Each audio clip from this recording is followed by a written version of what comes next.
नमस्कार मंडळी, श्री स्वामी समर्थ सगळ्यांना. कसे आहात तुम्ही सगळे? मी तर ठीक आहे आणि तुम्ही सुद्धा ठीक असाल अशी मी अपेक्षा करते. तर आजचा मुद्दा बघा, व्हिडिओ काढायचा कसा आहे.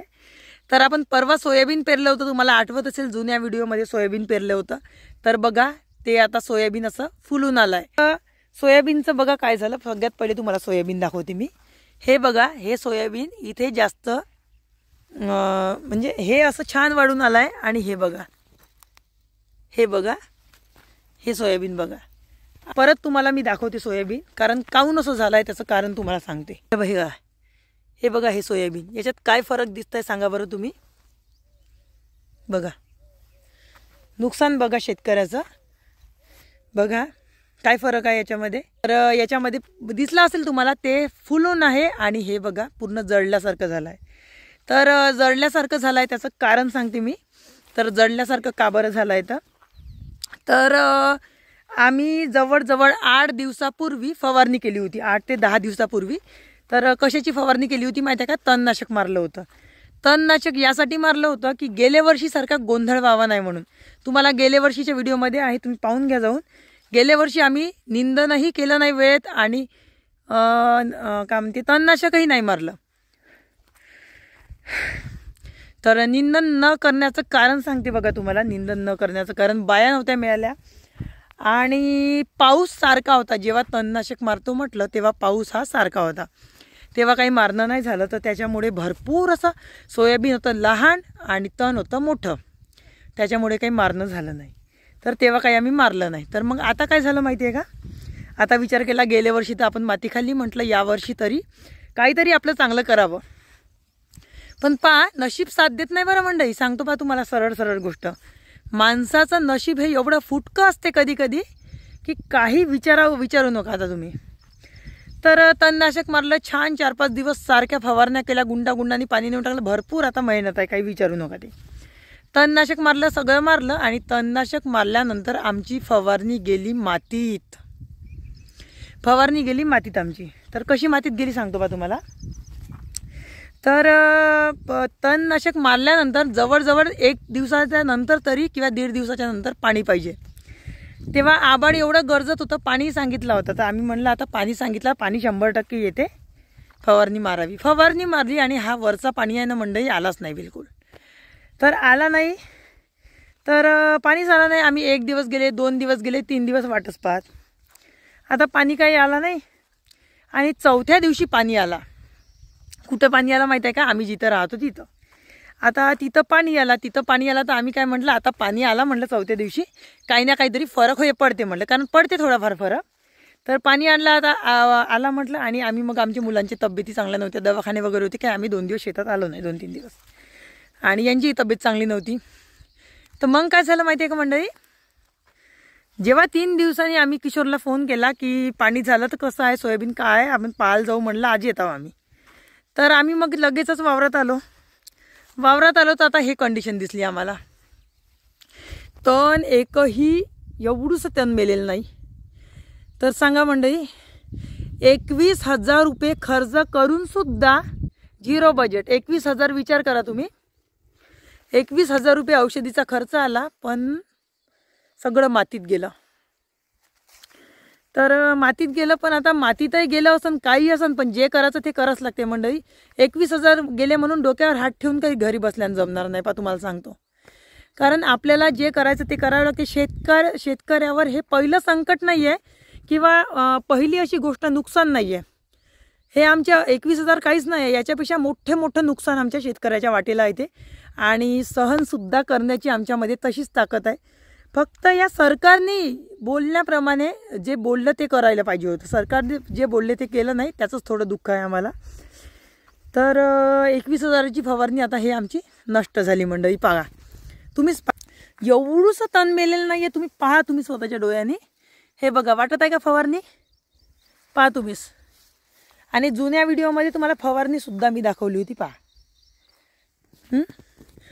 जुने जे व्हिडिओ होते तिथे फवारणी तुम्ही पाहिली, स्वतः मी तुम्हाला दाखवली आहे फवारणी तणनाशक.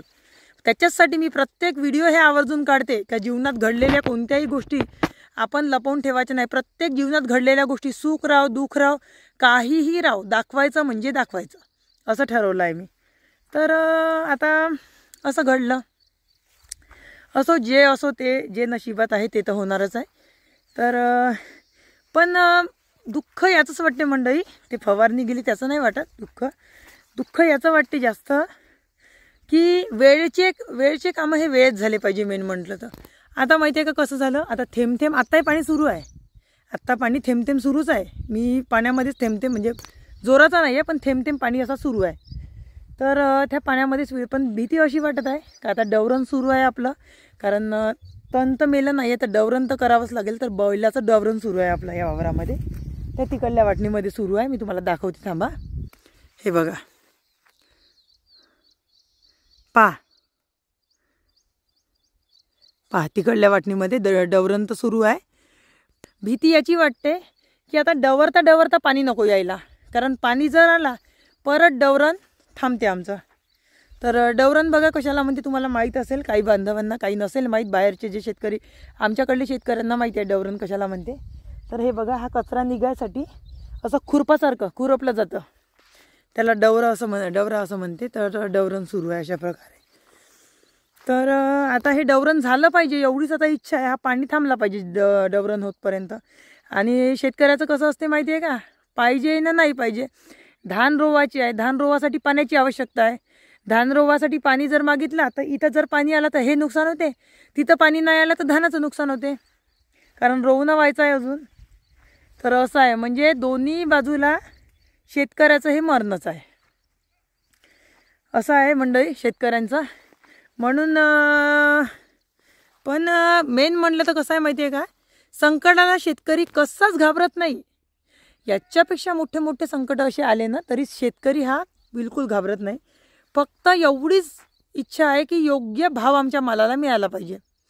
अरे आम्हाला नको ठरवू द्या ना भाव, आम्ही म्हणतो ना तुम्हीच ठरवा, पण असाही ठरवू नका, व्यापाऱ्याच्या हातानं असाही भाव ठरवू नका की एकदमच खालचा. सगळं वाढलं, सोनं घ्यायला जा, चांदी घ्यायला जा, सोन्याचा किती रेट आहे, 1 लाखाच्या वर सोनं गेलं. हां, 10-15 वर्षापूर्वी 3,000 भाव होता सोयाबीनचा, आत्ता सोयाबीनचा 4,000 भाव आहे. 10-15 वर्षापूर्वी सोयाबीनचा सोन्याचा रेट होता 2800 रुपये, 28,000 रुपये सोनं होतं तोडा, 2800 रुपये ग्रॅम होतं तोडा सोनं, 2800 रुपये ग्रॅम आणि 28,000 रुपये तोडा असा भाव होता सोन्याचा. तर विचार करा मंडळी, सोन्यात एवढा बदल का, आणि आमच्या भावात असा बदल काऊन नाही. बरं तेही जाऊ द्या, एका भावानी कमेंट कशी केली होती बघा त्या दिवशी, जर शेतकरी अनाज जर महाग होईल तर मग आम्ही का खाऊ. तर भावा तुला बरोबर आहे तुझं गोष्ट, पण मला एक गोष्ट सांग ना, 100 किलो दाण्याची किंमत, 100 किलो सोयाबीनची किंमत किती आहे, 4,000 आहे. आणि 15 लिटर तेलाची किंमत किती आहे, 2,000 आहे. 15 लिटर तेल, किती किलो सोयाबीनने 15 लिटर तेल तयार होते, तूच सांग. कमेंट ज्यांनी केली ना त्या भावाला सांगते मी, तूच सांग, कमेंट कर मला, किती सोयाबीनचं तेल 15 लिटर निघतं. आणि 15 लिटरची किंमत जेव्हा 4,000 आहे तर 100 किलोची किंमत किती राहायला पाहिजे सांग बरं.